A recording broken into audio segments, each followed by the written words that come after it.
I would just like to ask everybody to please turn off their cameras and their microphones so that we can have good internet stability.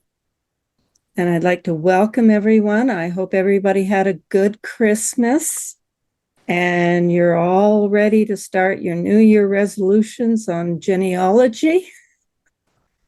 And I hope you have a good year doing your research. So,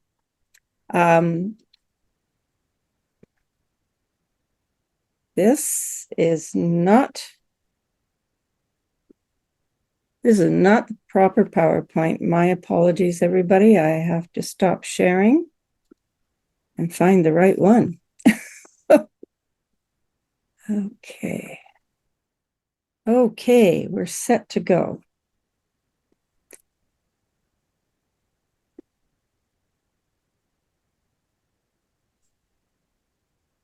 So,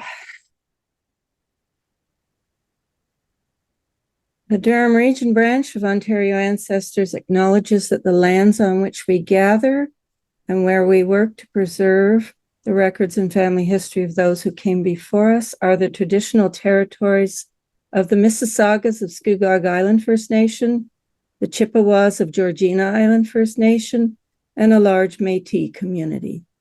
We recognize the lands on which we gather are covered under the Williams Treaties and rest within the traditional territory of the Mississaugas, a branch of the Anishinaabe Nation, which also includes Algonquin, Chippewa, Ottawa, Ojibwe, and Potawatomi.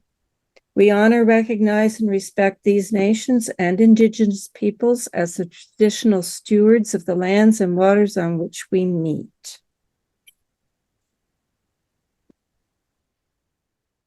So this is the agenda for tonight. We'll have a bit of business and some news.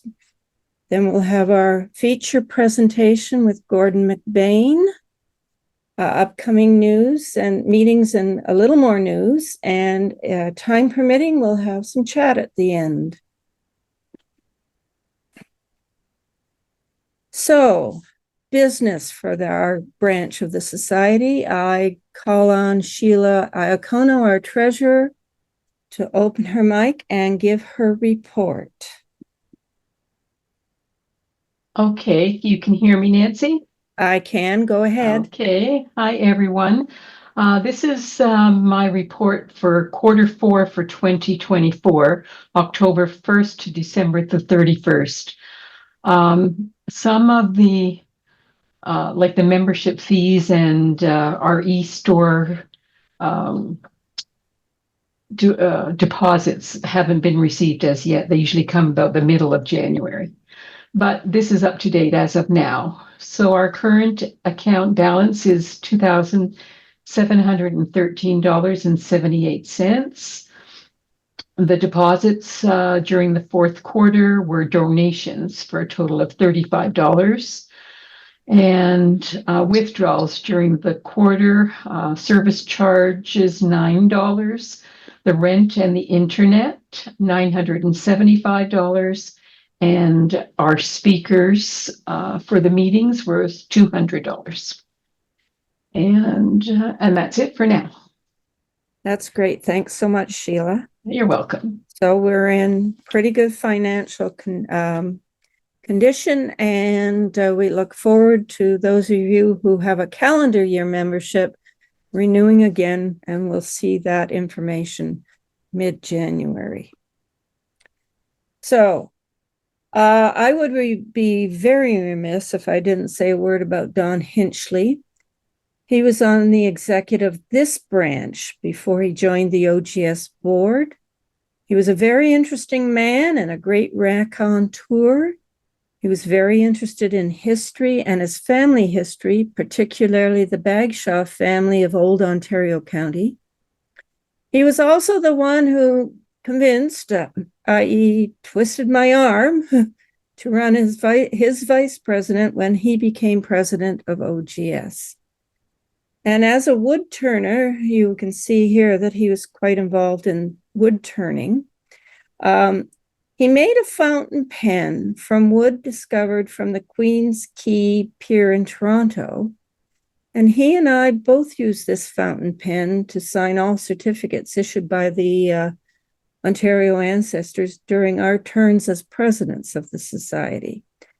And definitely, he was quite the character, and we certainly miss him. So OGS has published their 2025 webinar series. The January lecture was last Thursday night. Thomas McKenty talked about translating, transcribing, and summarized documents using AI. So any members can find the recording in the Educational Webinar Series library under the Education tab in the OGS website. Just don't forget to sign in before you do all that.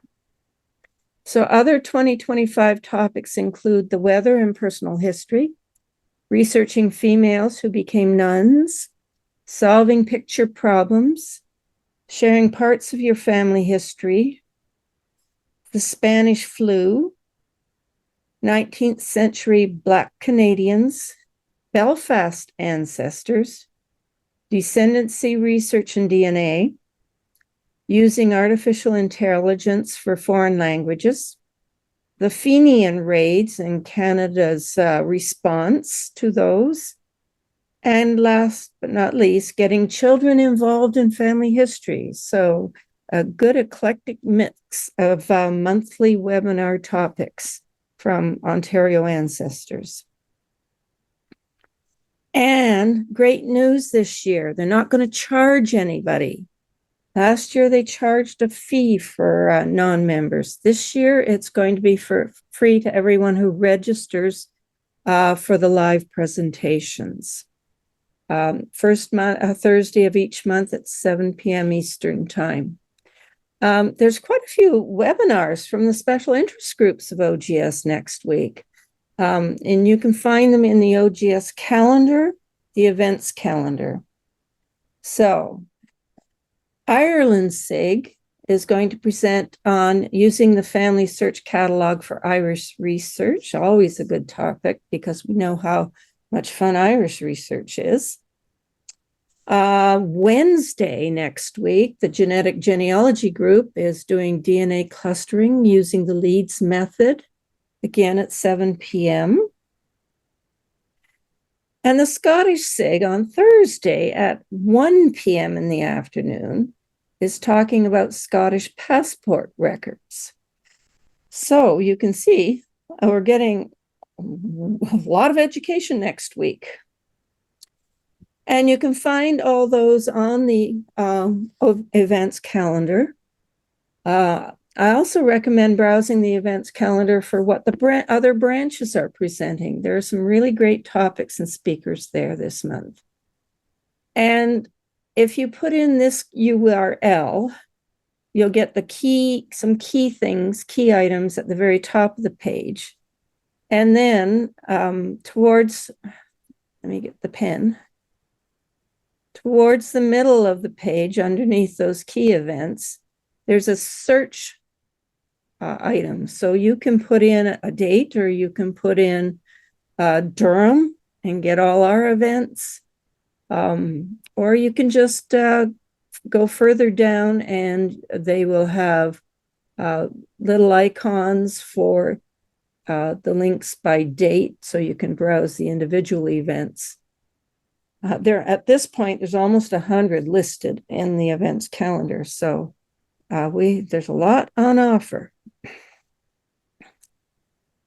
In local news, the Uxbridge Genealogical Group, Thursday, January the 16th at 7 p.m. at the Uxbridge Library, is their members' exciting research moments. If you're a non-member, it'll be $5 at the door.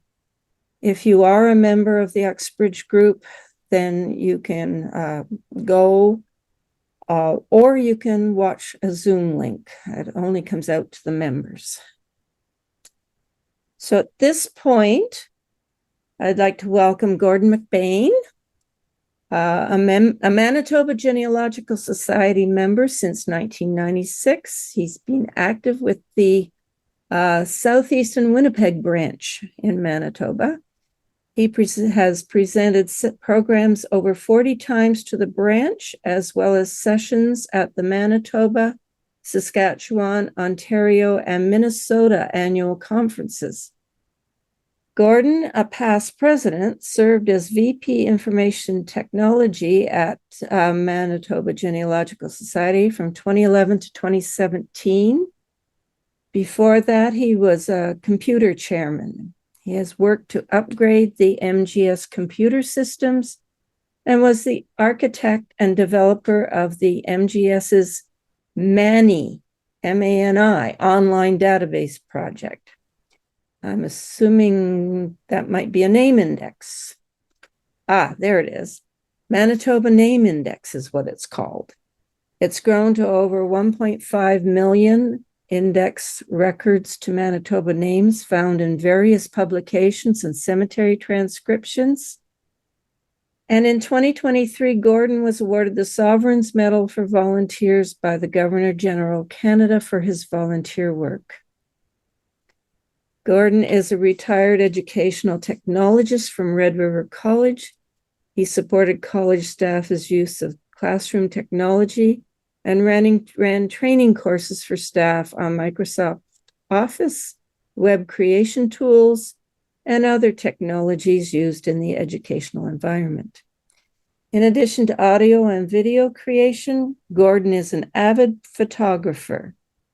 When not involved in these activities, and of course genealogy, Gordon loves to cross-country ski, cycle, canoe, and travel overseas with his wife. They also travel in their RV around North America with much genealogy and cemetery visiting. He has also been involved with the Scottish cultural community, having been active in organizing the yearly Folklorama Pavilion of Scotland and serving on the board of the Clan MacBain International Incorporated. So at this point, Gordon, I'm going to stop sharing and close my video and microphone and allow you to turn on your sharing.